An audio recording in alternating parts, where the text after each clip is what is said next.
we were looking at the brain's immune response to HIV infection in the brain. Wow. And so that's what I did my big dissertation on. And just after that, I played rugby to get rid of some anger issues in grad school, because grad school is just the worst place ever. Holy shit.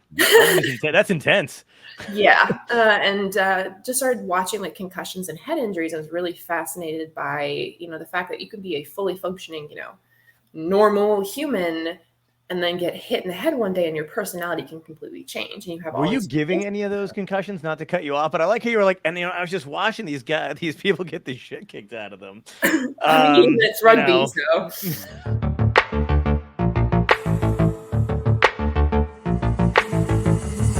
Dystopia tonight.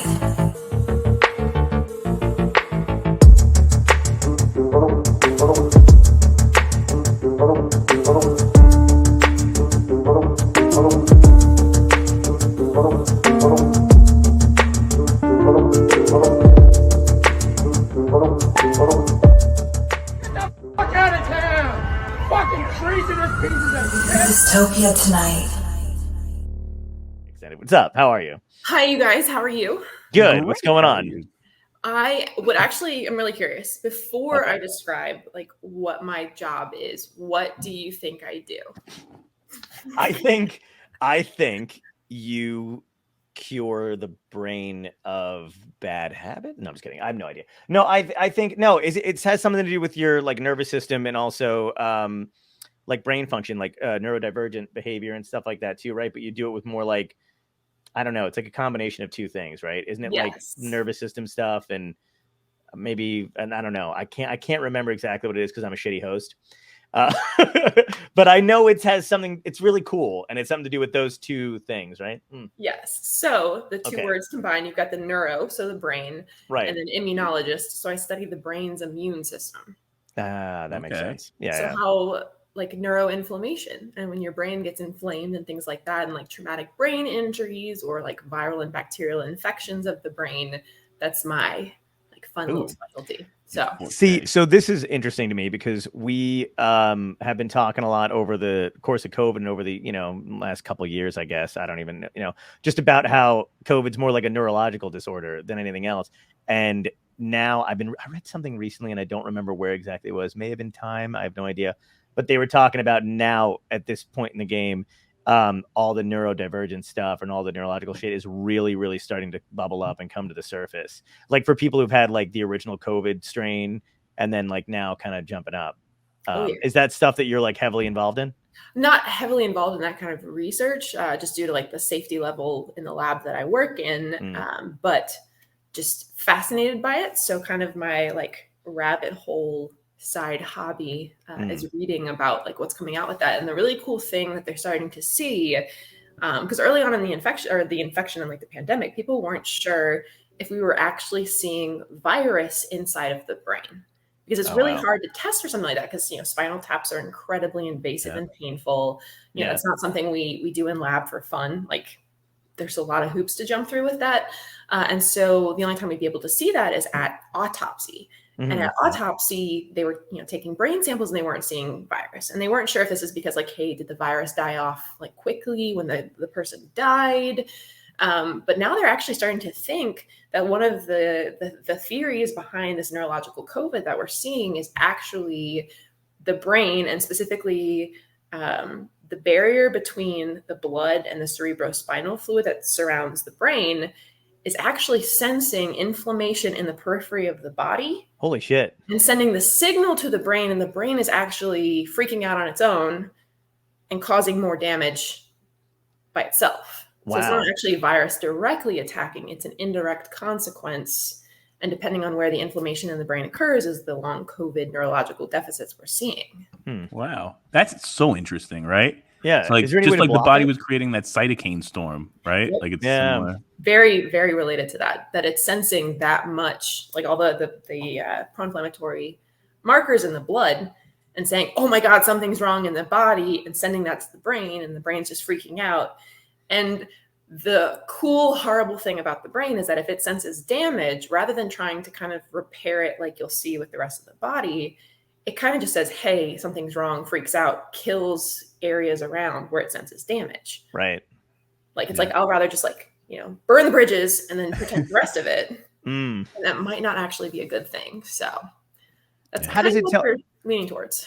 Isn't when the brain does stuff like Amelia Clark, I know, just had like an article, I don't know if you read it, about she's like, she had like a bunch of aneurysms in her head, but her basically like, there's a lot of I'm sure there's other cases that are like this, but she's basically like, I probably shouldn't even be alive or able to function as well as I do, but my brain just like shifted, like shut off a bunch of lights in one part of her head and was like, we're just going to use all the power in this side.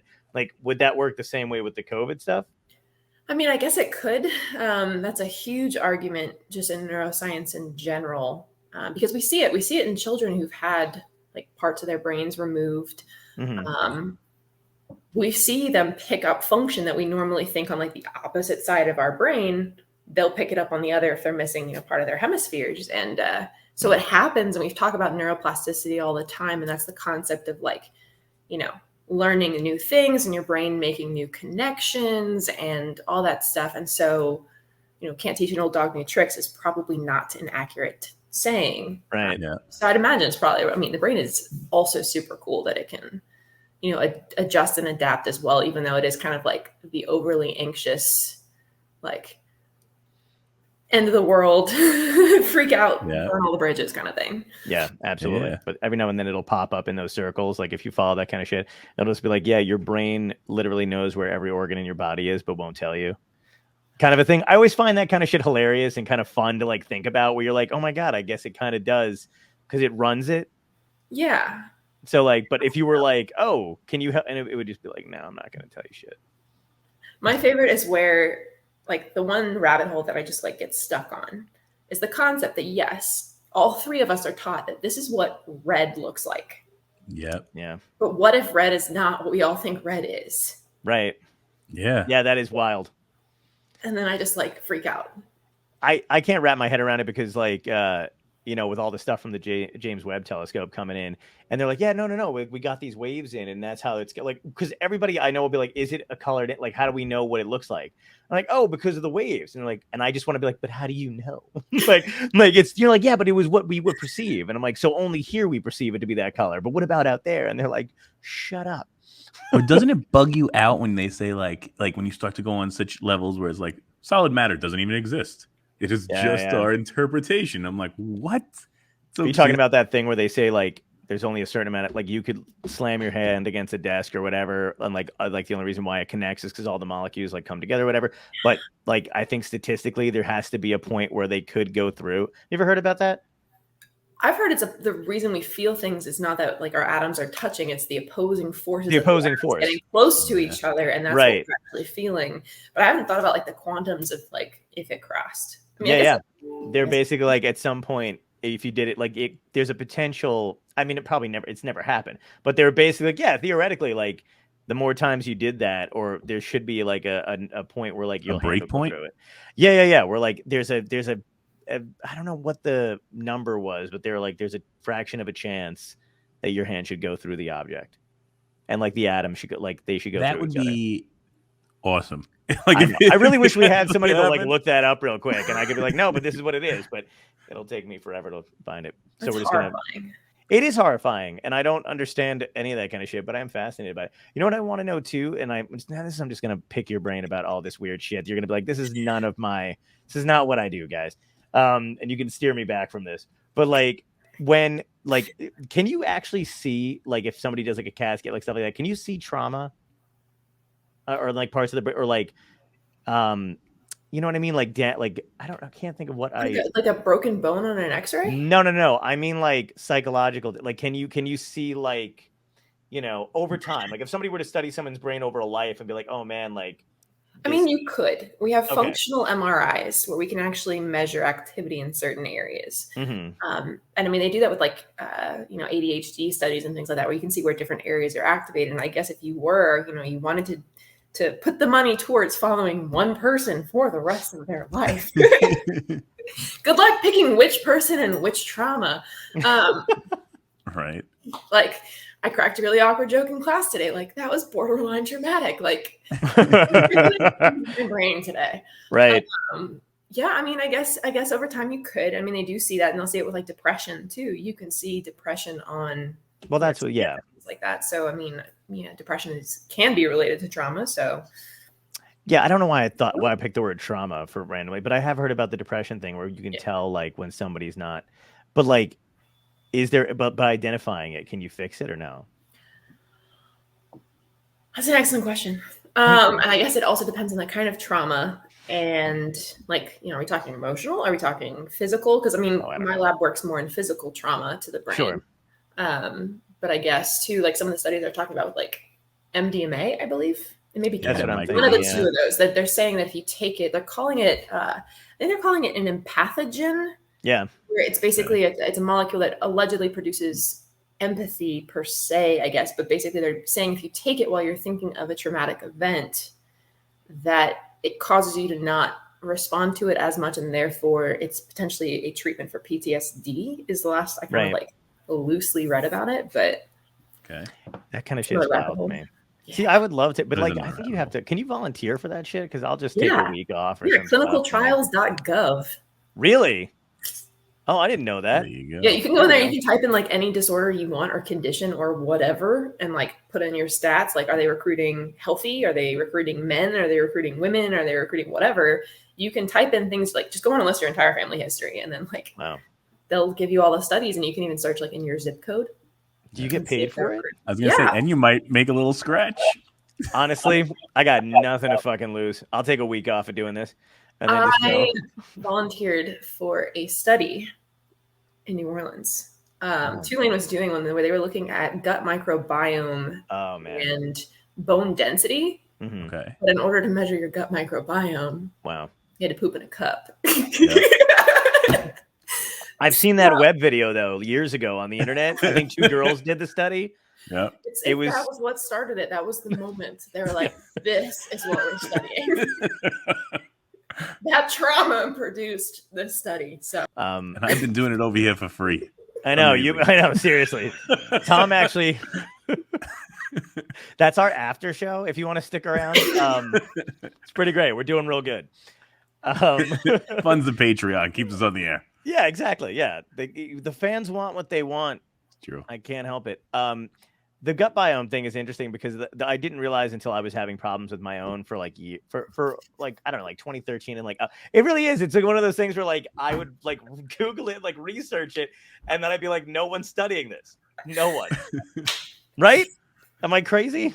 There are lots of people studying the gut. They're linking it to all kinds of things now. Everything, I feel like. It has a tremendous impact on the brain. Yeah, exactly. It's they call it the second brain. Like 90% of serotonin in your body loosely is produced by bacteria in your gut. Right. Wow. So there's definitely that mind-gut connection too. Well, and like there's fucking organisms that are working around the clock that we don't see, and they have their own little ecosystem. And sometimes, there's like a Homer Simpson character who's like not paying attention to the nuclear plant in your fucking gut. And he's like, I don't know, thinking about donuts or some shit. This is the worst. I'm going to stick with it. The worst analogy ever, but I'm going with it. But you know what I mean? Like, yeah, I didn't realize that there's not a whole lot that people know about it because I don't know, people don't care. It's not like literally, like I remember going to the doctor a couple times, and if they're not like a specialist, I mean, I know that happens a lot, but like literally they were just like, yeah, man, I don't know what to tell you. You're old. And I was only like 28 at the time when this was happening. And I was like, what the fuck? Like, what do you mean I'm old? They're like, yeah, your body changes. You're just going to have to deal with it now. And it's like, oh my God, that sucks. Yeah. Did you find out what you were looking for when you did the study?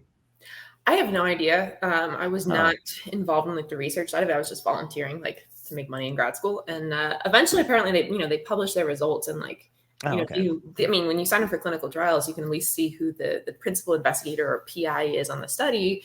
You can, Google them later and see what they've published, since you sent your sample in and just see what happens. I mean, it's usually de-identified data, so you don't know like which sample is yours. Yeah. But who knows? Like, I don't know why, but I just pictured like you in a room. And I know that the results don't happen that fast, but I literally just picture like you in a room, like doing the thing or whatever. And then the doctors walk out and you just hear them like, holy fuck. And you're just like, and they're like, anyway, thanks for coming in. You're like, no, what was that? What are the results? Yeah.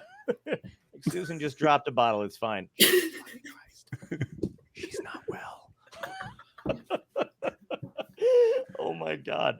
Yeah, I don't want her in any more studies. Like, just, yeah, we cannot help her. Oh God. If we just have her in here, I'm gonna feel guilty not telling her. We can't have her back. It's terrible. Yeah, I don't know what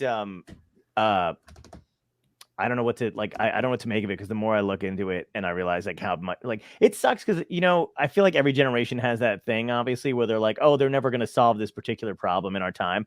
That bothers me way more than it should, because I really would like to be well within the time frame that I'm alive.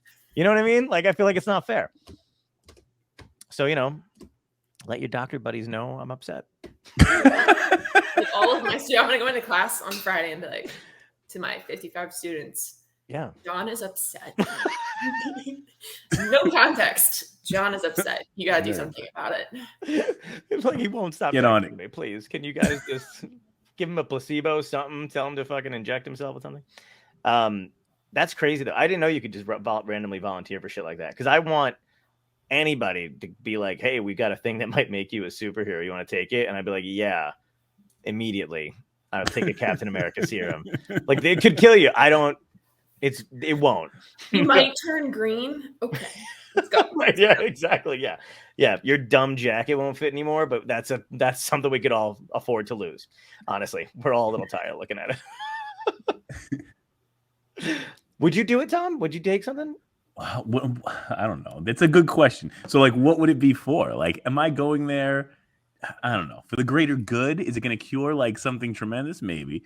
Am I going to go there to make $20 to let them stick something in me? Probably not.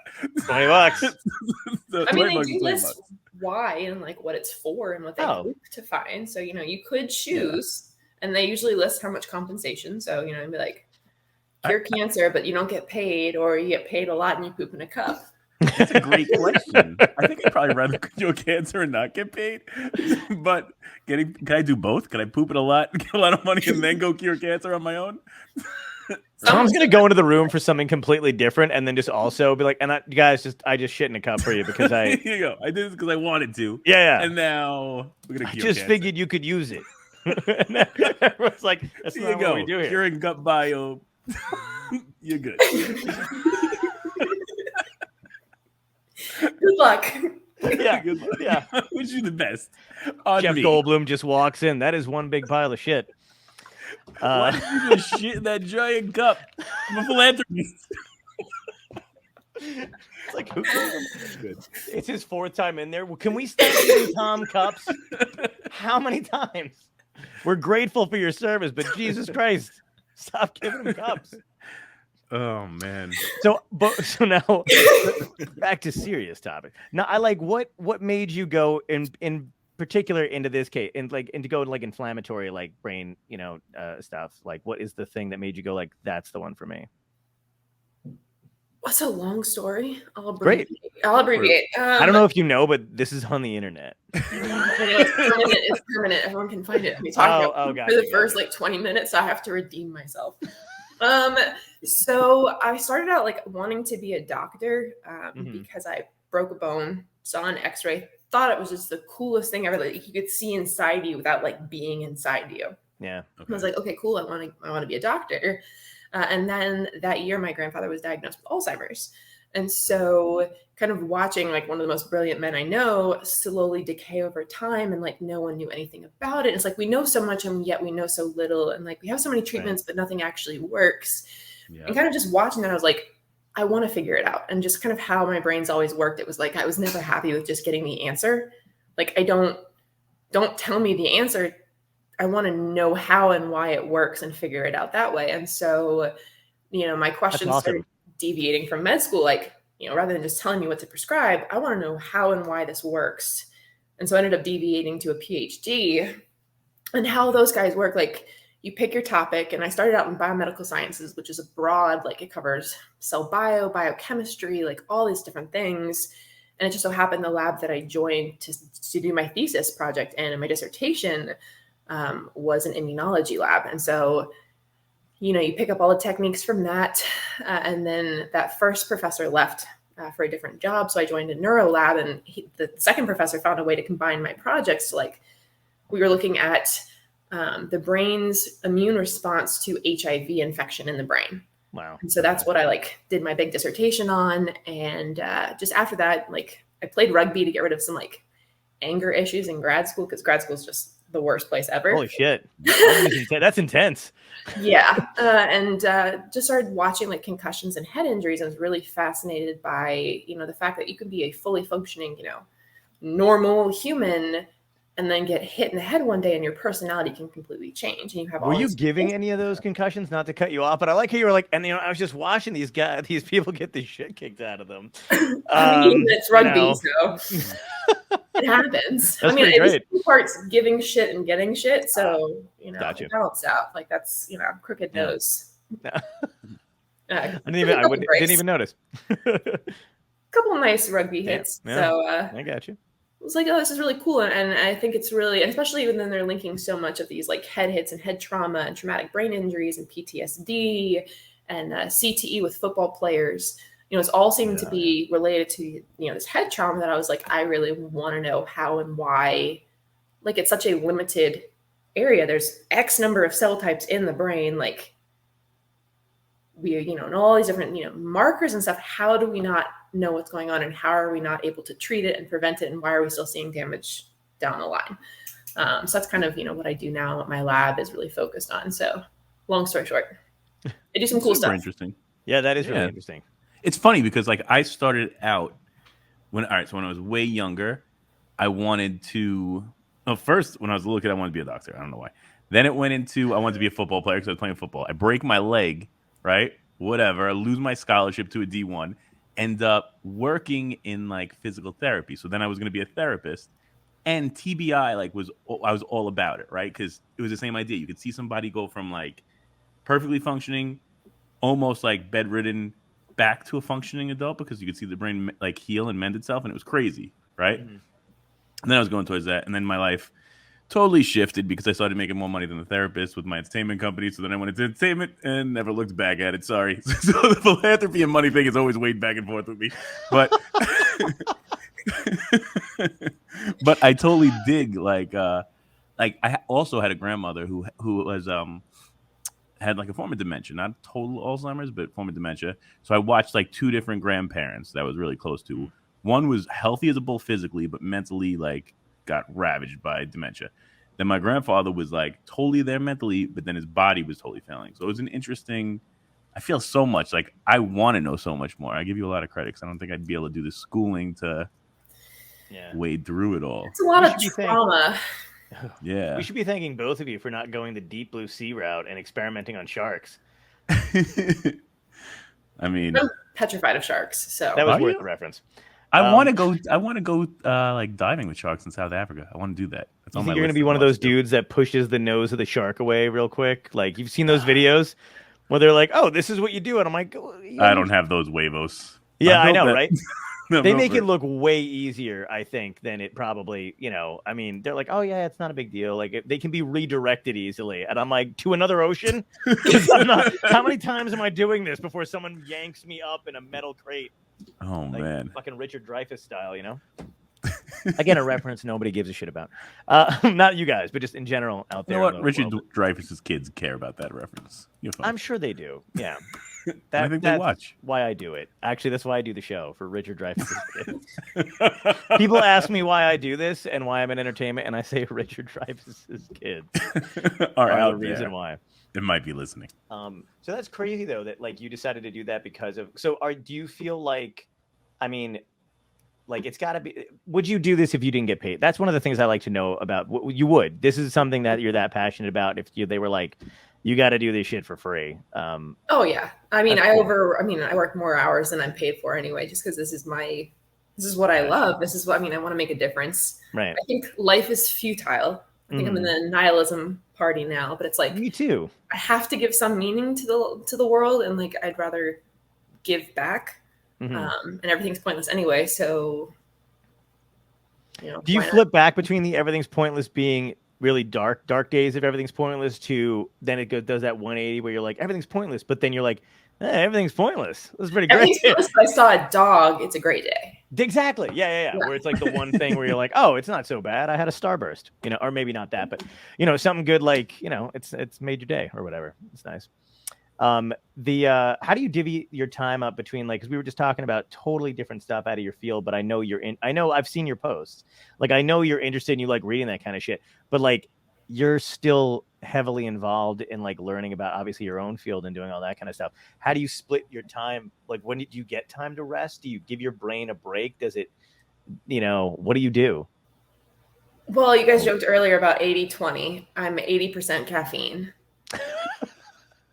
20% functioning human being. Love it. And I'm pretty sure that's, I mean, I don't really rest. I will be honest that I'm very big on, promoting mental health and wellness and taking care of yourself. And we do know that, getting enough sleep and taking time to decompress is beneficial in the long run for your body. I'm pretty sure I'm just going to burn out. And like, I might be dead now, but I have so much caffeine in my body. My cells are just moving anyway. Just in time for Halloween. Yeah. Like I'm going to be the type of person who can't retire. Like they're just going to find me dead at my desk at 90 years old. Oh, totally. It's just, I'm fascinated by it. I need to know. And I'm really interested in what we do. And so we got some really cool data out now that I think is like really, pushing forward too. But like in science, to be able to do any kind of research, you need money. Right. Unfortunately. And that's like funding to buy, equipment and supplies and stuff like that. And that stuff is super expensive. And so like, it's constantly in my free time writing grants and like training students and teaching and doing all this stuff. So there's really no free time. The other question might be hard to answer that I'm curious about, but what's the percent, like, so you're getting all this new information all the time, you're reviewing peer-reviewed documents and stuff like that. Like, I know there's, in science especially, but in your field, it must be like this, where you're making some headway and then is it like 2 steps back kind of a thing? Or do you find it's a lot different, the gap between like the progress you're hoping to make with something and then also finding out, now we have more questions and we're farther, that, you know what I mean? Like, how do you manage that kind of day or information? I think I'm pretty lucky that a lot of the students that I have that work with me do a really good job kind of keeping me on track. Oh, nice. So, I mean, there are days when I just go down a rabbit hole and I'm like excited about all these ideas and they'll bounce them back with me. But then I've got some who are like in my lab and really level headed. And it's like, hey, like, these are great ideas, but like this, let's get back on track a little. Let's get this done. And I think that helps. Like, it helps to have other people in my lab who are like, I think one of them quoted that I had too many minds and I needed to like focus. Yeah. There's too many things going on upstairs. And so it's narrow it down and bring it back, which is nice, I think. That's a great way to describe it, though. Too many minds is a very nice way. I mean, I call it, I just have all the internet browsers open. Like there's every tab. There's Microsoft Edge and Google Chrome, and I got Firefox somewhere, and there's music playing from one of them, and I don't know which one it is. Right. Napster and Internet Explorer still running, even though they've been closed down for years. You're like, this is brutal. I don't know. There's a Blockbuster playing somewhere. Yeah. The last Blockbuster is inside you. It's inside all of us. I didn't know you had, I think recently because I know you've always been posting about mental health stuff, and I don't know how we wound up connecting, actually. Susanna. Oh, Susanna, that's right. Yes, she's amazing. She is amazing. Yes. Yeah, she's There's fucking no other awesome. word, like she's the epitome. You open a dictionary, amazing Susanna. It's like, yeah, I know. Seriously, she fucking crushes it 24/7. She's actually coming out to New York in November. I'm so fucking excited because she's always asking me when I'm going to come out to San Francisco, and it's not like I'm like soon, any day now, any day, and it's just like never. But then she was just like, yeah, I have a thing going on in New York, and I'll be there, and I was like, fuck yeah. So we're gonna make some shit happen. But yeah, she's fucking awesome, crushes it again. But like the I noticed you were posting more so about the ADHD stuff, which I don't know if have you been doing it more than usual or have I just been more aware of it since Tom and I have been like deep diving into we had this guy on, I think we talked about it, Edward Holloway. He was like or is it's Ned or Ed, like he goes by one or the other depending. I'm not kidding, like I know I said it like I don't remember his name. It's either Ned or Ed or Fred or no, but it's Ned, like I think on his book cover, but like on his TikTok it's Ed, and I don't fucking know, right? But he there's no point to this. This is why I fucking hate. I don't know what's going on with me tonight. But too many tabs, right? That's going to be the name of this. I was going to call the name of this episode. I wrote 80% copy, 20% functioning human, but I might call it too many tabs. Or just like semicolon or colon. Oh, there you go. Yeah, perfect. Thank you. Great. And you have both. Yeah, this is why you're a professor. But he's like we had him on like a year ago or so, and he just has written like 20-something books on. He's he has ADHD, but he's also like a neurodivergent specialist and all their stuff. And he came on for like 2 seconds, and I was like, "Oh, I've never been diagnosed." And I'm like, "But I'm not sure." And he's like, "You have it." Oh yeah, I was already gonna say like 2 minutes ago. I was like, I'm not a medical doctor, so I can't. This is not legal medical advice. Like, right. Assuming. I don't know. I've kind of always. I've had it for as long as. I've had it since I was born, pretty much. The nice and women tend to not get diagnosed with it as much because we tend to not present it like males. Oh, okay. Male children tend to have like the hyperactive, bouncing off the walls, classic attention deficit. They say women mask more, which is where we like try to fit in with standards better.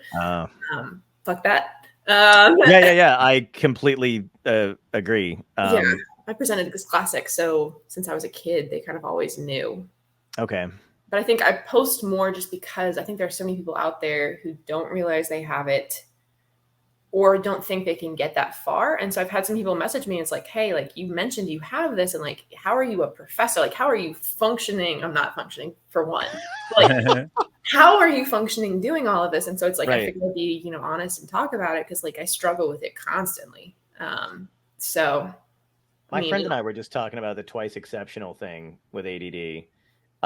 Because I never like, I'm not one of the, I don't know why I don't actually, I don't know. I don't post about it that often. And I don't know if it's like a subconsciously like a stigma thing where, because I'd rather, I act the way I do and people just think I'm weak. Because maybe it is a stigma thing. I don't know. I usually don't give a shit, but I do feel like, you know what? I've had it probably since I was a kid. No one ever bothered to give a fuck. Like, which I'm kind of glad because I feel like if anybody put me on, I wouldn't have been able to develop the coping mechanisms I had by force, basically, and then become not that I'm great, by the way, but like it's like I'm like become kids.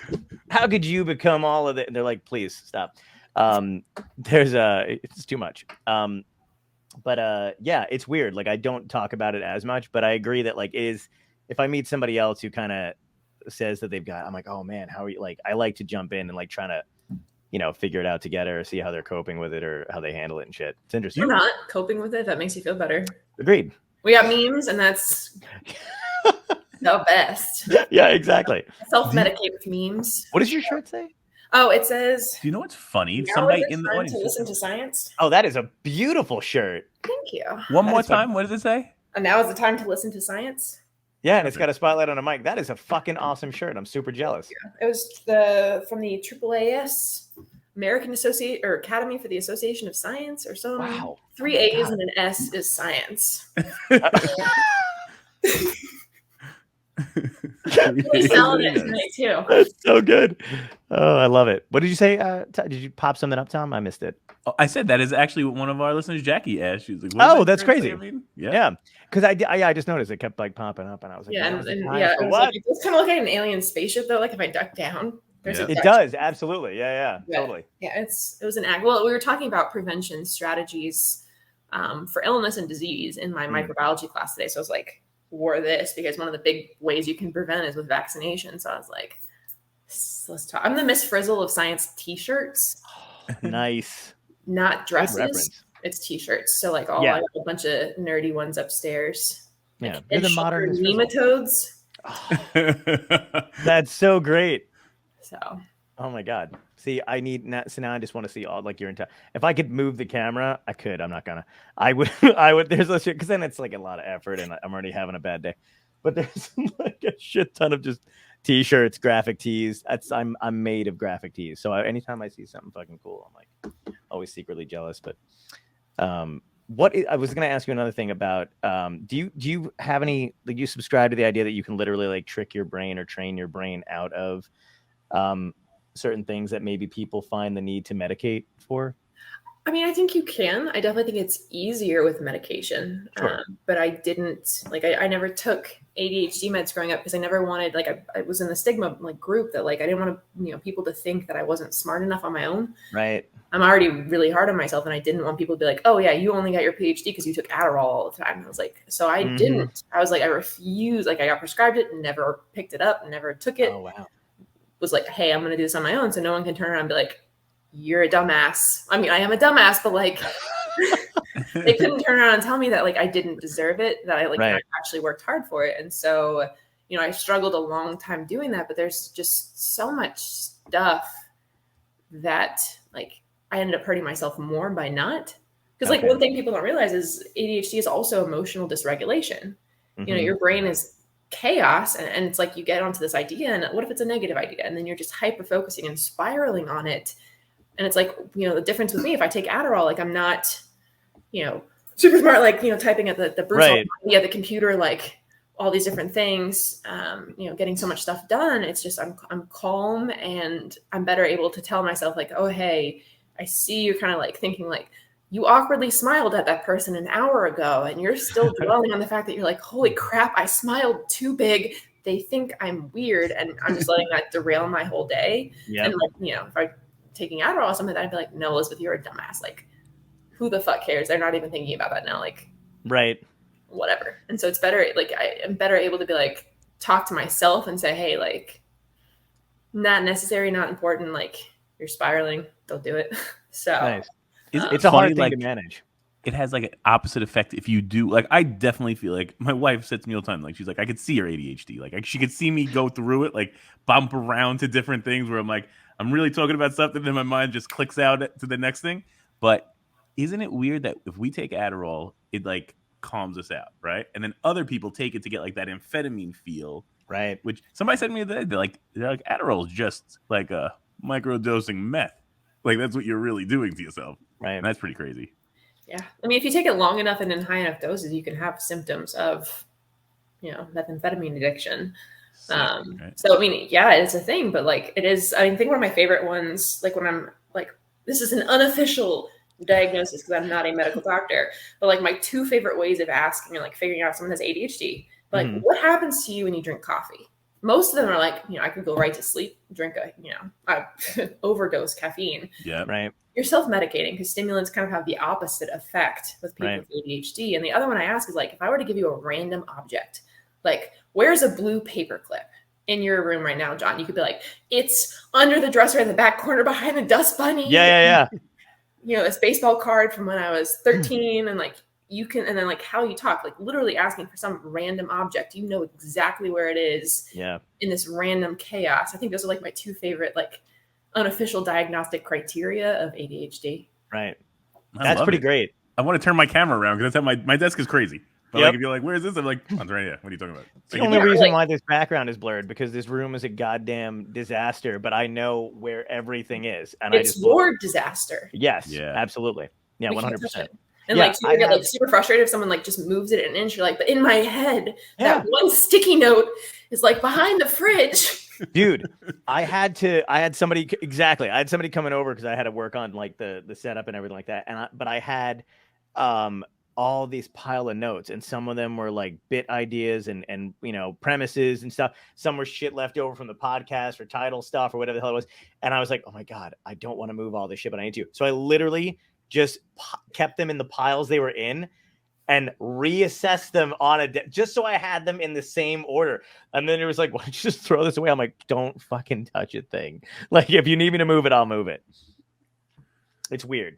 It's the depression thing that was interesting though, because I wish I'd known, like, you know what I mean? Like that was like I think I used to joke around about potentially like having it and then never took it seriously. But it is funny that you say like when I was like at my worst, it was because everything that happened all at once had just been exacerbated by like that. If I can't find a window, it's basically like, not having any flotation devices left when you're in you're just like, holy shit, like everything just kind of sank and you're just floating by yourself. So like, that's what it was. I was like, oh, I'll just swim over to nope. I'll just go over to nope. And then it was just like the same kind of repetitive shit over and over again. Yeah. And you have a hard time. They call it executive dysfunction. It's that frontal lobe which like controls higher level thinking, is having a hard time regulating your amygdala, which controls emotion and rage and things like that. And it's just a hard time. I mean, that's a little thing. People call it the lazy disease, but it's not lazy. Like you just can't start something and you don't know why you can't start something. And like, it's just so emotionally draining, and people don't realize just how physically, like you sit there all day and do nothing. Yep. You've already burned so much energy, like trying to force yourself just to do something. Right. So I'm food motivated. So I like bribe myself. Like, oh, that's awesome. I'm like, if I do this, I'll go eat a cookie. And then I do the thing because I really want the cookie. So I have different activities that I'll do stuff like that with. Like I do go to, like, if I don't want to go to the gym, I go to the gym and I tell myself I'll get to have a protein shake afterwards. So like peanut butter, I'll be like, oh, I can do that. And I'll have that. And then, but like I will, so like when I edit these episodes, I was having I don't like listening to me, and everyone's like, join the club. But they don't have to, but like, I really don't, like, it's very like a thing. Like I was doing it, you know, just sitting there watching, like trying to edit or whatever, but it was driving me crazy. So now I will play a video game on mute and listen in the background. And then when I hear something I need, I just pause, cut it, and then you know, or if like there's a glitch or somebody pauses. And I love that because I can play the game and then the hour goes by quicker, and you know, but I can't do that with everything. Yeah. I think people joke when they're like, well, how are you so productive? It's because I'm doing 400 things at the same time. It's not at the same time. It's like I do one until I get bored, move to the next one, and it's 400 things throughout the day that I just keep rapidly cycling through, and eventually I finish them. Yeah. Yeah. Do you get people who get annoyed when you're on your phone and they're like, you're not listening to me, and you're like, oh, but I am. like I'm like texting and people are like, I need you to lock eyes with me, and I'm like, I hear you. I swear to God, I fucking hear you. But I'm doing this other thing too. Yes. Or I always look around. Like I'm always like, if I'm out to dinner with you, I'm watching and listening to every conversation in the room, but I'm still here. Like I'm still with you. Mm-hmm. It's just my brain is like, it pops around everywhere where I'm like, oh, why are they arguing over that? What's this kid talking about? And it's so crazy. Tom's also from Staten Island, so he's always worried he's going to get Tony Soprano'd. So he's always like, I got to sit by the door. And I think I told you this story before. I think you have. Yeah, my wife hates when I'm always like, I'm not paying attention, like I'm not invested in the conversation. But we were in Montreal. We're out drinking before a hockey game or something. And I grab her all of a sudden, and I just lift her up and put her to the other side of me, right? Mm-hmm. Somebody, as they're coming over, throws up right on her seat, like dead on it. Bang! Because I saw the entire instance play out in my head. And does your brain work? I want to know the both of you. Does your brain work like this? In my head, I have an idea, and then it turns into a spider web of, well, if that happens, this will happen. If that happens, this will happen. If this happens, that'll happen. If that, and it's all happening like this, right? And then it goes. So anyway, I was like, you're mad at me, but I was watching that bartender make them flatliners, like pour the shot with Tabasco sauce in it, and then I saw him bring it across. I saw them take it. I saw the girl go, That's when I moved her. Sick. Wow. But yeah. That's your ADHD is your superpower. Yeah. I think so too. Right? I feel that way. I mean, your wife hopefully thinks so. I mean, you saved her from. Oh yeah, she totally forgave me from then on, like about my paying attention around me. I don't think it's bad. I just feel like I want to know everything that's happening all at once. Like I'm like a knowledge like hoarder. Like I want to hoard knowledge for some reason. There's a lot of things I do, and you guys probably do the same thing too. And sometimes I wish I could tell people what I'm doing so they understand like the effort I'm putting into this conversation or friendship or whatever it is. Yeah. And but I do like, so like if I am having, I don't know, if there's a lot of thoughts going on at the same time and I start to ramble and like run off a thing in front of somebody, and I notice they're having a slower time processing, like, you know, I'm doing too much, I'm saying too much. I will then acknowledge it's happening so that they feel like, oh fuck, thank God they get it.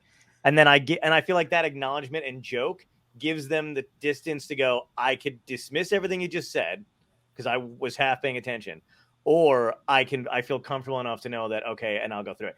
But I don't ever say that that's why I made the joke. Like I just do it because I don't want to lose, you know, that conversation to this person. But it's like a thing I have to be aware of. And I don't know if you guys do the same shit.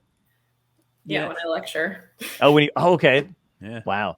Do you ever feel like the other person doesn't get you? Like somebody that has a different thought process is just like this person. What are you trying to tell me? I can see their frustration. Yeah. No, I think that's why me and you get along. Is because we do. We could sit down and have these conversations and they bounce everywhere. Where I think other people I'm friends with or family with will be like, can't stay focused. Like you don't have you can't stay in the line here.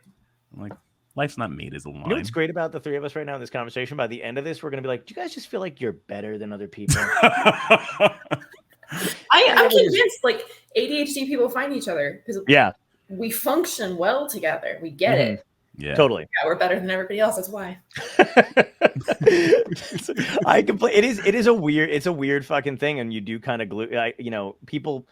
It's just so crazy. Like my friends and I, like I feel like here's what's happening now. Too many things going on. So one of the things that I think is interesting about the Adderall shit, right, is like I think at this point there's no real reason for me to go into whatever, but I do find it interesting that in my head I'm like, if I did do that, how would it damage my my ability to be on stage? Which I know that's a fucked up way to think about it, but it's not affecting my life in a way that I need to do anything about it. But I also know that, like, sometimes I think the way I think when I'm on stage, it works really well with the pre-written material that's existed, and then my ability to take whatever's in the moment and process it, right? So I don't want to lose that. And I don't know if the medication, like, I don't know if I decided to do it. I don't think it should. So my solution is, again, I finally started taking meds after a long time, just because like I'm tired of fighting with myself. But what I ended up deciding with my doctor, I take a child's dose every other day. Oh, wow. Okay. Because sometimes just having that one dose is enough. And especially, I mean, you guys are older. You've survived with this for long enough. Wow, that hurt. Dagger. Shots fired. We're not teenagers. Right. No, you're right. We have our successful coping mechanisms. Mm-hmm. Sometimes just taking it for that one day gives me that one day of super productive. Like, I'm focused. I'm calm. Calm. And when I'm calm, I'm able to better prioritize what I need to do. Yeah. Get things done in a good way. I tend to sleep better too on those days. And then when I've had a good night's sleep, the next day just automatically goes better for me. So I don't need to medicate. And then there's no risk of like habit forming with me. And it's just like, it's enough just for me to say, hey, like, this gives me that tiny little boost just to calm myself down and prioritize what I need to do. And it keeps me kind of on track. And I don't find that it's like, maybe I talk a little bit slower when I take it, but not by much. Okay. And the rambling and jumping kind of sporadically all over the place is a little bit less, but it doesn't, I think, affect my delivery of my lectures. Not that it's stand-up comedy, but I'm still kind of on it. And if anything, it gives me that calmness that I need to like be confident in myself. And then I think I do better overall. So it could be a perception thing entirely. And like, I'm delusional. But it would be interesting to try it once for science, You literally just may have sold me on the idea of giving it a shot, because that was like, also just saying that I might get sleep would be lovely. I have not slept like well, and I can't fucking remember. Like, I think maybe the last time was when they put me under when I was getting a thing. That's a good 20, 25 minutes when they're giving you like a thing, and you're just like, oh, that's this good stuff. Colonoscopy, and you just that was back to poop. Or back to poop. It was an endoscopy, but yeah, it was. Eventually. Yeah. Sooner or later, if you go deep enough with that scope. Exactly. Yeah, I'm like, guys, just keep going. I'll be fine all the way. I'm a champ. I feel nothing. Yeah, but it's true. Like I was like, but the sleeping thing, because I used to take like Benadryl or whatever when I needed. It's fine. Just fucking keep going.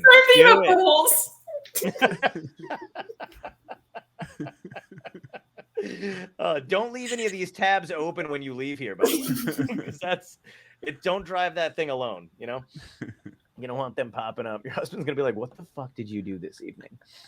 This is not cool. Oh God.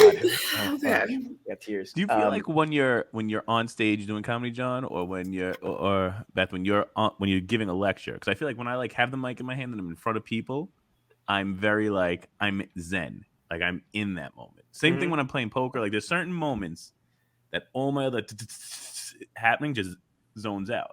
Yeah. You feel like that happens when you're in those positions? 50-50. Okay.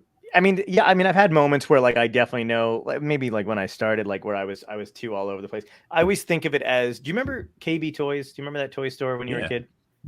They always had that ball in the window that would expand. and then contract. That is how I always think of like the way it works a little bit. I didn't even want to say ADD again because I was just like, I don't want too many feelings. But like it is like it's one of those things where I'm like, oh, okay, like sometimes I'm the ball expanding and I can see everything and I'm connecting all the dots. But for those moments when I'm on stage, I can bring it in for a certain amount of time and I can hold it there and get the job I need done and still kind of contract and expand or whatever and play a little bit. Somebody's gonna make a gif out of me doing this. It's gonna be really fucking weird. Yeah, just like holding on it. Really wish I hadn't done that. Control Alt Delete. Screenshot. Yeah. I already did it. But like that's the way I think of it in moments like that where I'm like, okay, I can bring it in for a certain amount of time, and that's probably just through living with it and like knowing I needed to have moments where I'm like, okay, I need to fucking. Well, that's also called the hyper focus, and you see that with ADHD, where they'll call it like high definition ADHD, where it's like for a moment you're just like on your A game, and it happens randomly. I mean, I guess for you have a pattern to it, so it I guess happens when there's a mic in your phone. Mine's 50-50. Who knows? But if it happens, take advantage of it. Yes. Like it's a sweet spot in your brain to be like, I am a fucking god and I am crushing it right now. And then when it ends, you're like, I blacked out. What happened? Did we do good? Did the team win? I was floating on a cloud there. You're like Frank the Tank in Old School when he does his routine. The three of us are coming up with killer fucking references lately. This is everyone's got it. We're on it. But that's the thing that interests me. When you're doing your lectures and stuff though, like how like do your students I can't imagine what their notes must look like. Like, you know what I mean? Like, because that's got to be awesome though, because I feel like I would love a teacher that really I think I had teachers that I never thought to ask if they had ADHD, but there were some I loved and they were talkative. They were like, the information that they were giving me was like, I was like, I'm absorbing everything, like, you know, whatever. So do you have students that are like right on your same pathway? I've got a couple of like come up and said, hey, I have ADHD and I can tell you have it too. Like day one. Gotcha. And then you have others who you can tell are very overwhelmed because I do well in like analogies and examples. And I'll be going through this really dense microbiology lectures. There will be random memes and like side stories and side quests. And like, we're, trying to put it into clinical relevance for them. And I just see them looking there and just like, and they'll be like, is this example on the exam? Oh. I'm like, their first exam is a week and a half from now. So like, they're already just kind of like, ah. So I feel like sometimes it overwhelms them. I think once they take the first exam, they realize like, it's just, these are random stories that I drop because I feel like anecdotal evidence and like clinical examples of what I'm describing on a PowerPoint might help it stick for someone in the audience. I'll send you both a lecture recording so you can see. Please. That'd be great. We'll do the one with onesies. Oh my God. Can I attend one of your oh yes. Oh, absolutely. That'd be fucking sick. I would do that in a heartbeat. Okay, yeah. I'm in Indianapolis. Well, I meant like virtually, but all right. She's like, yeah, if you drive to me. She's like, I'm not going to New York, but you can come here. See you on Friday. 3 p.m. I'll teach the class. I'm just gonna be in there with like one other student who also forgot. Like, I got a shot. The other thing is too is like, so do you, knowing that you know you have ADHD, do you teach your class in a way that might be beneficial to people? Because I'll give you an example. I always wonder what would have happened if people had given a shit a little bit more when I was in school, any level of schooling, I guess, you know what I mean? And I understand that there's like, 30 to whatever, how many kids in a particular classroom, it's hard to do whatever, but I don't know what the damage would be. I always thought of it this way. I don't think kids would have given a shit if they were academically prone to be good at what they do. I think they would just function as is. I think they would just be like, I don't know that they would be jealous if anybody was getting preferential treatment, just help them be better, and not like any easier, but they're like, okay, this is how this person learns. Right. But I know that that's the way that most schools kind of function is like, no, he's got to learn the same way we do whatever. Because like one of my friends has a kid who's got ADHD in his high school class and he teaches art. And he's like, I'll turn around and like every time he's standing up at another table talking to his friends or talking to somebody else or seeing what everyone else is doing. And he was like, and it kind of drives, it's like, I don't know what to do with him or whatever. And I was like, and he's not getting his work done. And I was like, well, whatever it is that you're doing, I was like, why not, like, was like, why don't you just leave a project for him or something that he needs to do at each person's table? If he's standing up and doing it anyway, make sure he's getting something done. But when he goes to the table, he's got to fill this thing out while he's talking to people or whatever. And then he's got to do the next thing. And he was like, that's actually a really good idea. And I don't know if he actually implemented it, but he was also wondering like, oh, if I do that for him though, am I going to have to? I'm like, who would care? You know, like if they're doing their work and they're enjoying it, I don't see why it would matter. We have the two groups of people. You have the ones who said like, I've gone through this. It was hell. You have to go through it too. And then you have the ones who were like, hey, I went through this. It was hell. I don't want anyone to ever have to go through that again. Right. And I think I fall more in that second party. Like, I mean, I'm still held, I teach at a medical school, so I'm still held to standards of what is expected of me to teach. But the other cool thing about it, I teach at an osteopathic medical school, not an allopathic, which is an MD. Osteopathic medicine also focuses a lot, like, and MDs are moving that way too, but they look at the total person. Sure. It's more holistic. And like they even learn, it's like a mixture kind of like of chiropractic with MD. Like they also learn like osteopathic manipulative medicine, which is, you know, massage and pressure points and things like that. And so they really do value mental health at the school that I'm at. And they've got a lot of resources available, which I think is fantastic. Awesome. But like, I like to include things in my lectures at the very beginning to like lighten the mood up of like, you know, tips and tricks I've done with ADHD, or like a link to my favorite guided meditation or whatever. Because like, even if I can't directly one-on-one work with those students per se, like it also depends on if they want to come to me and ask for help. You know, my favorite study technique is called the Pomodoro technique, where it's like 25 minutes of focus, 5-minute break. And you like said, hey, I'm going to do 3 tasks. So 25 minutes of one, 5-minute break, 25 minutes, the next 5-minute break, so on and so forth. And then once you've completed all 3 tasks, you get like a 30-minute break. And you put like, you know, things that are going to motivate you to get to those points, like a cookie in that 5-minute break or whatever. And then like an episode of New Girl or The Office or something when I get to the end of it. And that, you know, whether you're ADHD or not, I think it's still a very valid method. And just, you know, kind of talking about it at the beginning of class is also a reminder to them of like, hey, you know, prioritize myself. There are better ways of doing it than just like sitting at my computer and studying for 6 hours straight. Sure. Yeah. So, I mean, I try to be understanding about it. That's cool. That's awesome. I didn't know about that method. I might get like, I think I have similar stuff, but nothing that like Are you guilt motivated? No.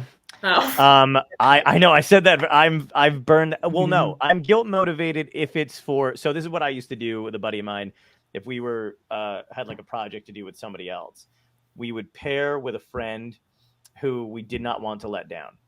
So as distracted as I got, because if it was just me, I'd be like, fuck it. I didn't do, and especially if you're working with somebody else who you also know is like, you know, probably goofing off or whatever. But when I'm responsible for someone else's success or failure, I will bust my ass to do whatever it is. But if it's me, sometimes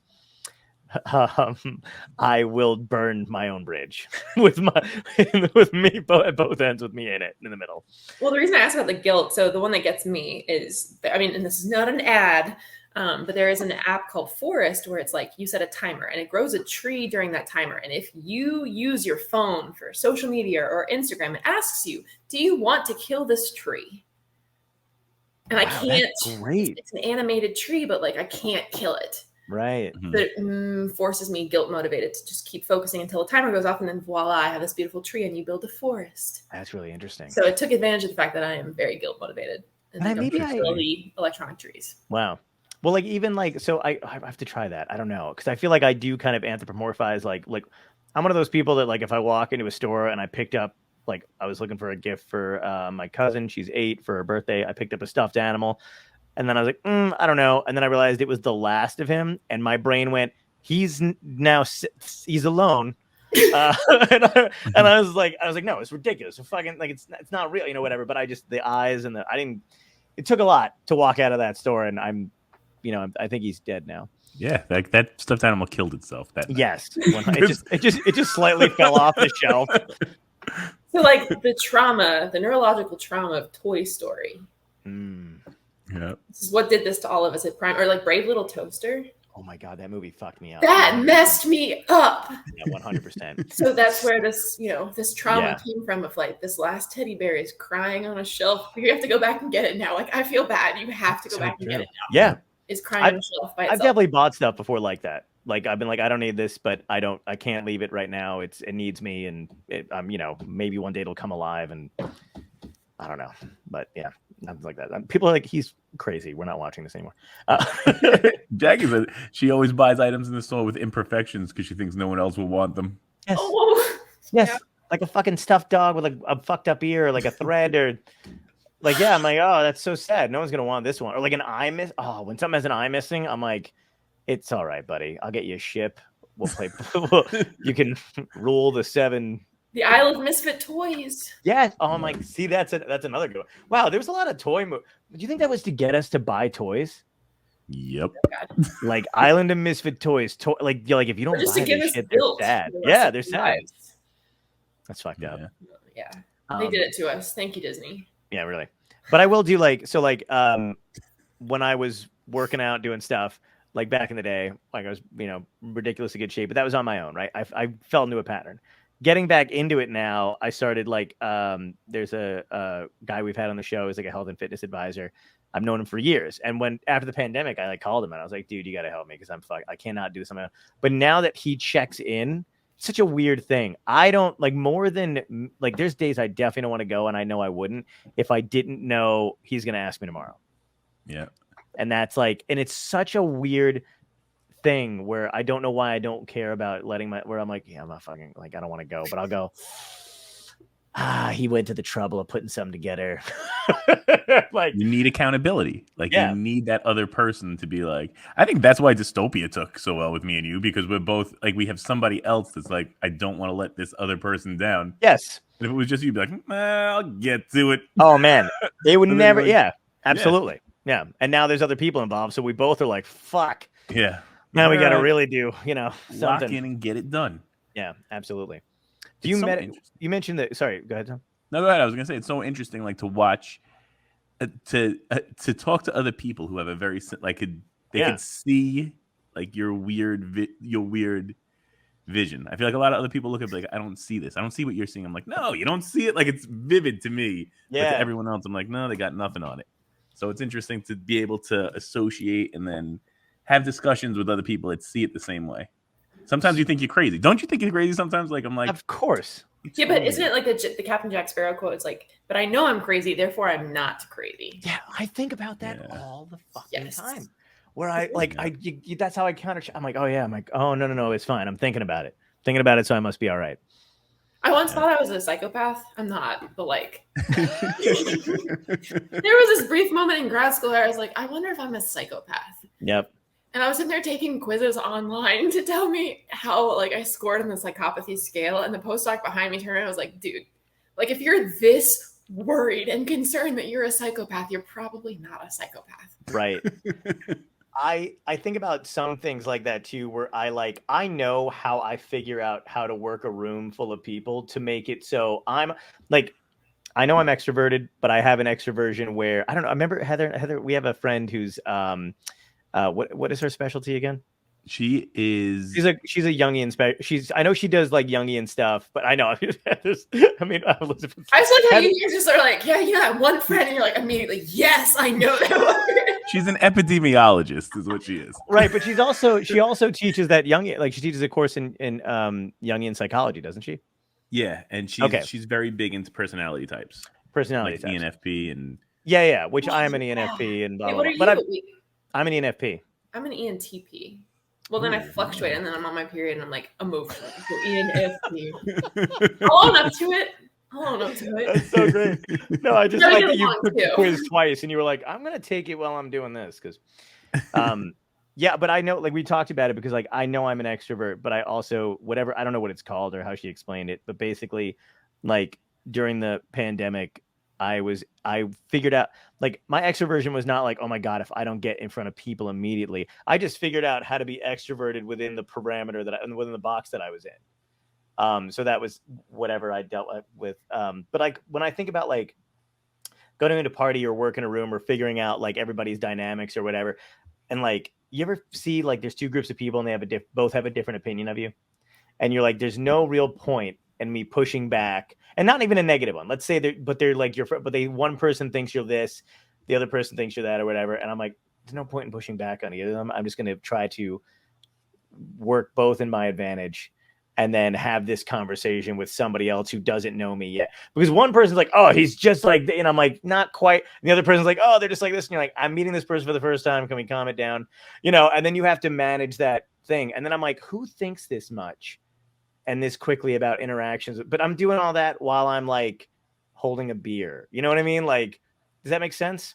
Yeah, you're trying to figure out the dynamic, and it's also probably ADHD, figuring out how you fit. Yes. In this piece. But I always wonder if everybody else does that, or they're just like, I want to go home. I'm always into conversation, so I'm always like, if you have a certain stance, I always like take the opposites in the discussion. But it's not because I'm the opposite. So many people will be like, oh, politics. They'll think I'm on the opposite side of them. Yeah. Oh. That's the devil's advocate, is the ENTP. Fun fact. So take the quiz tonight and then let me know. I'm right. Oh, I have to take it again. I might have to take it again. Yeah, I have to. You know what else I thought I had? I thought I was on the spectrum because I fell in love with that show on the Love on the Spectrum, and I'm like, I get these people. I get it. Tom just saw everybody getting on a bus to get ice cream, and he was like, I think I might be on the spectrum. I think I want to get on that bus. Get ice cream.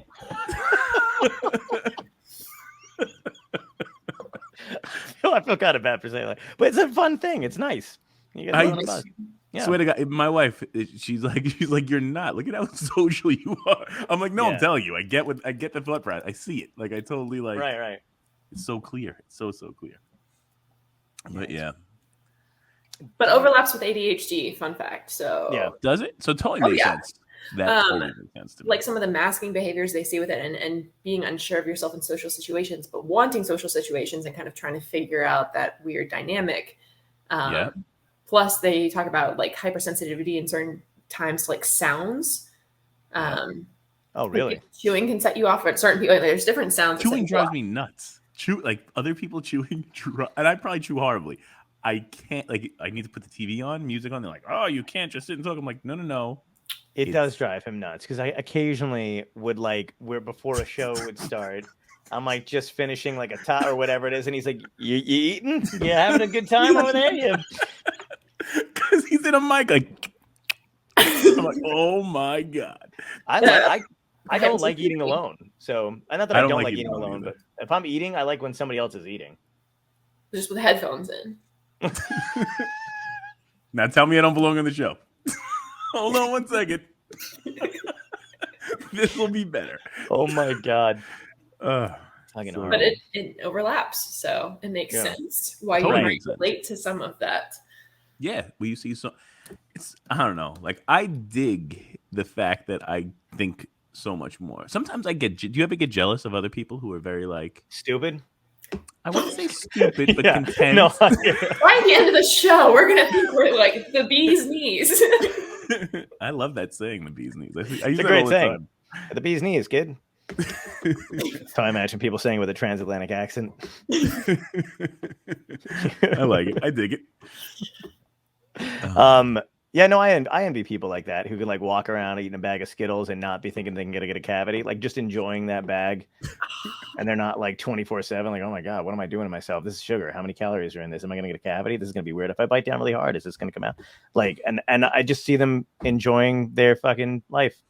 Yeah, no regard, zero regard. But at the same time, I do enjoy like when I'm on stage and I think of something off the cuff and I do laugh at it. I think people like, I've had people ask like, you know, my God, like did you just think of that? But I'm like, yeah. And like, you don't understand. It pops into my brain and I say it and I'm also hearing it for the very first time. Like, so yes, of course I think it's funny because I didn't know that was going to be there. Yeah. Yep. Came out of nowhere. Exactly. We are getting to the end of the show. I told you I'd only keep you for an hour. I kept you for an hour and 12. I could keep going. We can keep going. I don't care. What do you think? You want to go home? You are home. This is exactly what John does. Because I do it because I assume no one wants to be here. That's my assumption is that everybody needs to leave. And I all right, like, I'm done. Just slowly starts closing the laptop. I'm like, wait, bye. But I do have to ask you 3 questions. So it's up to you. Like, I have a couple more questions for you. I can totally hang out. I'm not lecturing tomorrow. Never letting you go. So this is unlike fucking Kate Winslet, who 2 people could fit on that fucking door. Okay, thank you. She just wasn't into him. I knew that. flips the laptop. That's a great way to get rid of somebody. You're like, he's like, is there any room at all? And you're like, I wish I could, honestly. Oh yeah. Also, Jax, I imagine him whispering to her, like, just if you want to break up with me, it's fine. Like, just let me on the door. You're 26 years old. I love that the people in those kind of movies, though, have no sense of value.